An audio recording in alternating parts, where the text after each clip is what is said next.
Op het stuit hebben we een soort ondernemers in verschillende branches te krijgen met langere levertijden.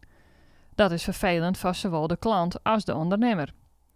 Ook in de meubelbranche komen ze dat zien, maar het geldt net voor alle meubels. We hebben een paar leveranciers en die kunnen de 10 weken nog handhaven. Maar ik nog leveranciers, ja, die had al wat langer werk nodig. Ja, die had ik wel nog steeds op 15 tot 20 weken. De reden is toch wel, sinds de corona, ja, dat ze toch wel een prutte gebrek aan grondstoffen. Ja, dat ze toch wel moeite gaan om dat gewoon weer op peil te krijgen. En de leverancier die het dan wel snel kan, die maakt het al jezelf, had al jezelf in eigen beheer. En die kan gewoon heel snel iets leveren. Klanten worden wel waarschuwen voor de lange levertijden. Want de koop teruggeeft, dan wordt er om tafel even snijden van, nou, er zit er wel een lange levertijd zit erop. En gelukkig hebben de meeste mensen er wel begrip voor. Het is bekend, heel veel branches had ik met de meidje.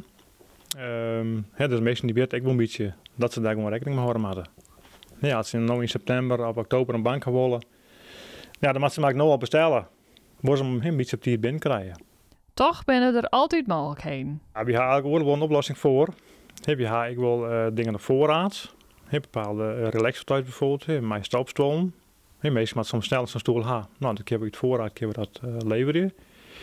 Stellen meestal al een keer wat gaan we aan de bank stellen. En ja, snel. En we hadden net het wordt lang, zeg maar.